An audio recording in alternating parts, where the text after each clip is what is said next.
Hi. Thank you so much for joining us again on Happiness TV. My name is Kathy Brandon. I am your happiness chick. And we have a special show today. We're going to start weekly bringing you a show by Michael D. Butler. Hi, Michael. How are you? Awesome. How are you doing today? Doing awesome, doing really awesome.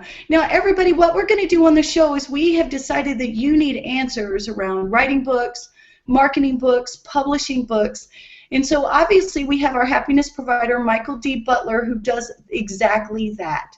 So what he has committed to do is to spend the next year answering your questions, bringing on his friends, his clients, his collaborators to answer all the questions that you have that are getting you stuck in you being an author. So, Michael, let's get the conversation going. I'm excited.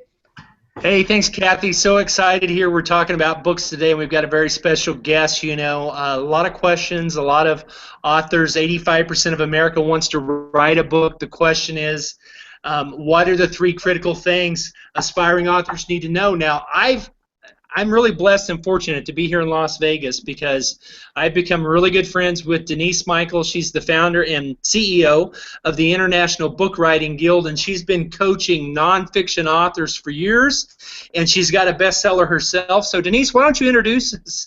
Tell us what you've been up to the last 15 years. Tell us about your bestseller, and then we're going to get right into the questions. Okay, Denise? Glad you're here.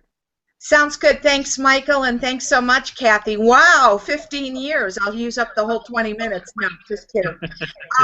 15 years. Let's see. I started working with New York Times #1 best-selling, mega best-selling author, Robert Allen, in about 15 years ago. And then shortly after that, he started collaborating with Mark Victor Hansen, who sold hundreds of millions of copies of the Chicken Soup for the Soul books. Anyway, I worked closely. I saw the inside of the business. I also had always loved marketing and writing, majored in journalism and marketing, and they used to send me their manuscripts before they went off to Simon & Schuster and John Wiley and Sons, and I was a marketing trainer and helped people get book proposals together. But anyway, then my own book came out, Testosterone-Free Marketing, which became a business bestseller. It sold in 16 countries. Yay! And it changed people's lives. And it's so amazing the power that a book has to change people's lives for the better. And I sort of rode the coattails on this book for a long time, helped me get speaking engagements and writing and all kinds of great opportunities. And a couple of years ago, I noticed there was such a huge move of people who wanted to write books but didn't know how and kept saying, Denise, I want to, but I'm halfway in the middle or I'm stuck. Or Denise, I want to and I don't know where to start. And so I started International Book Writing Guild, and it's just been flying ever since. Yeah, and you've got, and I know people follow you, your Facebook is very active, writers of nonfiction, and I'm really impressed with the quality of content there, and I want to be sure we give everybody a chance to connect and take advantage. But the biggest question that I know you get, I get, Kathy gets from authors, are what are three critical things that aspiring authors need to know before they start writing a how-to or personal growth book? Well, the first thing is those people writing how-to personal growth kind of books. You got to be really clear about what's the problem you're going to help people solve. It should be something that you can state in about one sentence. The whole purpose of my book is to help readers increase their confidence or get along better with their teenagers, or cook Italian food that's healthy. Whatever that is, that needs to be really crystal clear. The other thing that needs to be crystal clear is know who your reader is. A lot of people say, well, anyone who's got a brain or anyone who's whatever. And I have my clients go through an exercise where they get really clear, developing a very specific profile of who their ideal reader is. And what happens is when they do that, it takes a lot of the stuckness away from the process because you're clear about who you're writing to. And then the final thing is, do not write a memoir. I'm very conscious about the fact that people write books because they want to monetize their business. And when you write a memoir, it's the slowest selling book category that's out there. you know. And the first time I heard that, I thought, oh, no way, it's just somebody who doesn't like memoirs. And then I went into my local Borders stores. You know, they went out of business a couple of years ago. The last Right. How can we forget that? There were 3 tables piled high with memoirs. They couldn't give them away for 90% off. And you think about it, if you walk into a bookstore or go on Amazon, you know, and you're looking for a book to help you lose weight or do yoga or do feng shui or whatever it is, you don't go to the memoirs section, you go to that section in the bookstore. So anyway, those would be my 3 tips, is know what problem you're going to solve, get a really good profile going of your ideal reader, and don't write a memoir. Wow, those are great tips there. You really talk about leveraging your marketing mind prior to writing. I want you to go into a little detail on that, but also how do you get nonfiction writers unstuck and moving forward? Well, you know, the thing is as far as the marketing, I mean, I help my clients write books that are marketing savvy, not salesy, but marketing savvy, because I want people to read my clients' books and go, hey, I want to check out their website. Hey, I want to see if they've got any speaking engagements or workshops coming up in my town. Or they hear them on the radio and they go, oh, wow, I have that person's book, or I want to go get that person's book, you know? I mean, that's how you use the book to kind of monetize your business. Now, the second part of your question again was... Yeah, how do you get writers unstuck? Because I know you deal with a lot of busy people, CEOs. How do you either help them get the manuscript done or get them unstuck? Get them unstuck. Thank you. I got stuck for a second there. Anyway, to get them unstuck, the more you're like really clear about who your reader is, you know, and you think about, as I'm writing, that person's sitting across from me at a bar or sitting across from me at Starbucks or something like that. That helps people get unstuck. The other thing is when you've got a really good foundation in place, your outline, you know where you're going, that helps a great deal. And then the third thing I would say is having somebody that you can bounce these things off of, you know, because we do so many things that have immediate gratification. Think about like your Facebook post or your Twitter post.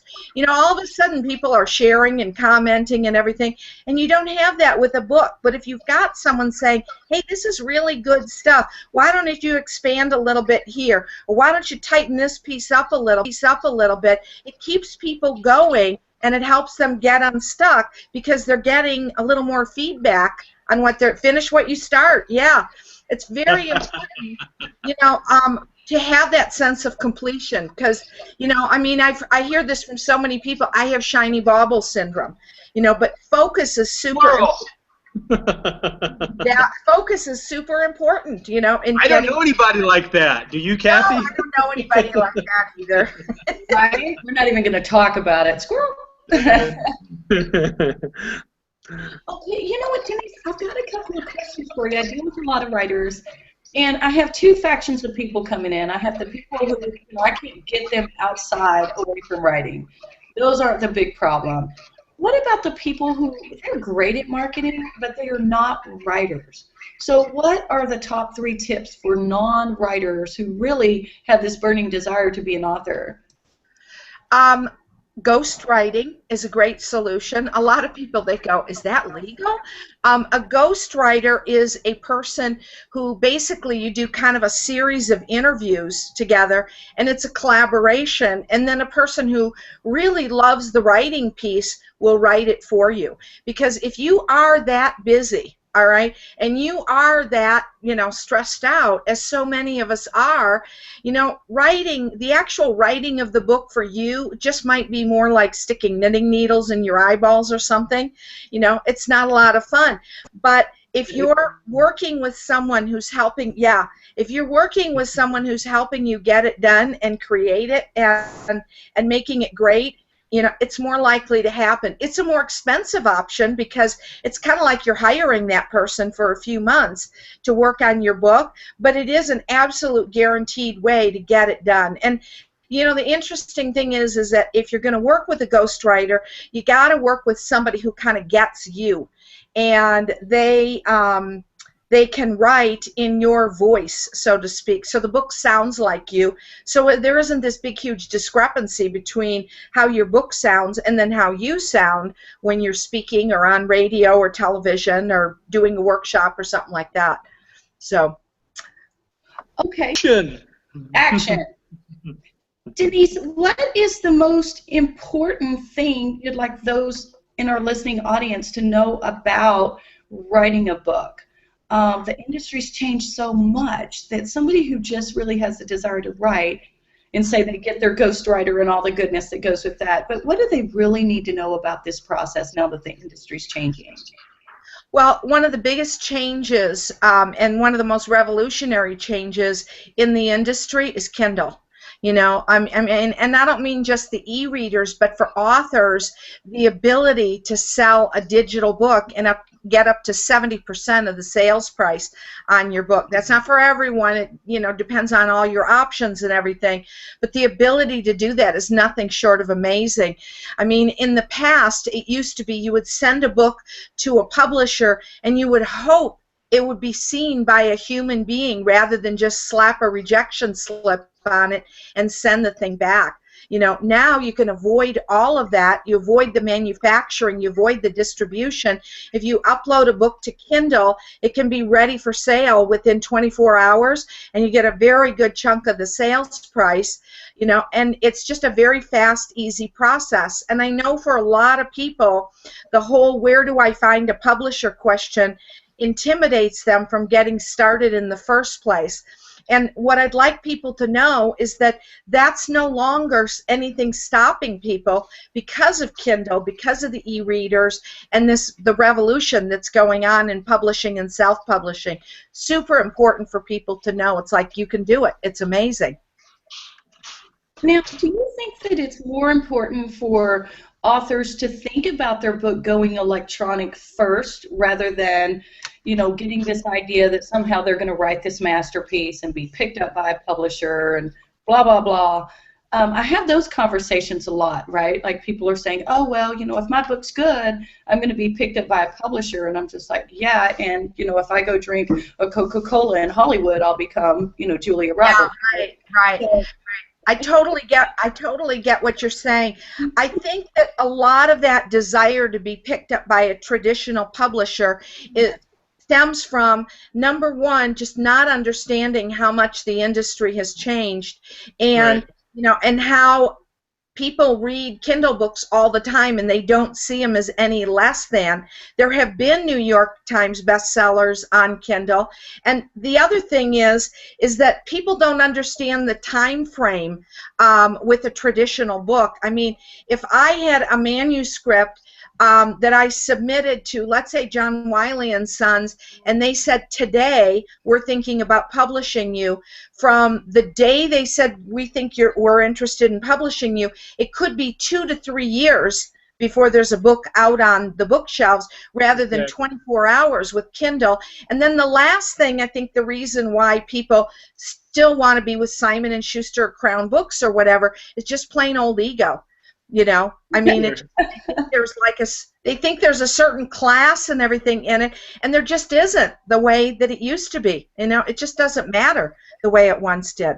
Yeah, and typically if you get picked up by a big label, they're not going to do the marketing for you. So, and that's one thing we're going to transition into here is marketing, but I want you to tell people how to get a hold of you, how to find you, Denise, because you've got so much good information. You do a couple of writing workshops a year, and there's no way that somebody could fully grasp what you do unless they just follow you online and join your Facebook group. How do we find you?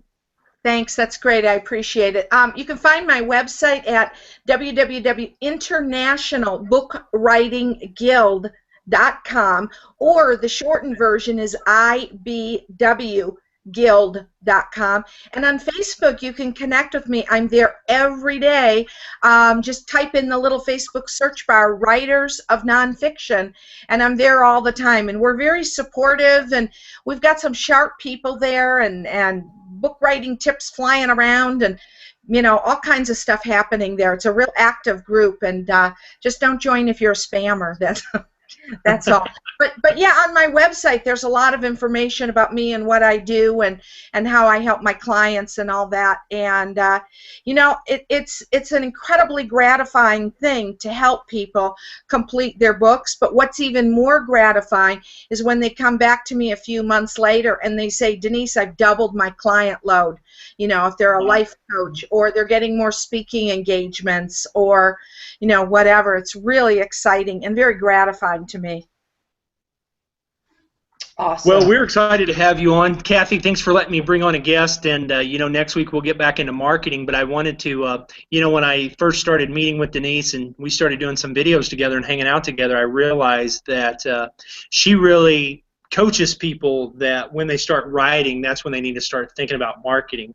That's it. And next episode, we're going to talk about leveraging our keywords across multiple social media platforms to attract book reviewers, book bloggers, and ultimately book buyers. So, Denise, thank you so much. I'm going to kick it back to Kathy. She's got some more information. But Denise, you're a blessing to the book writing community, and thank you for joining us here today. Thank you.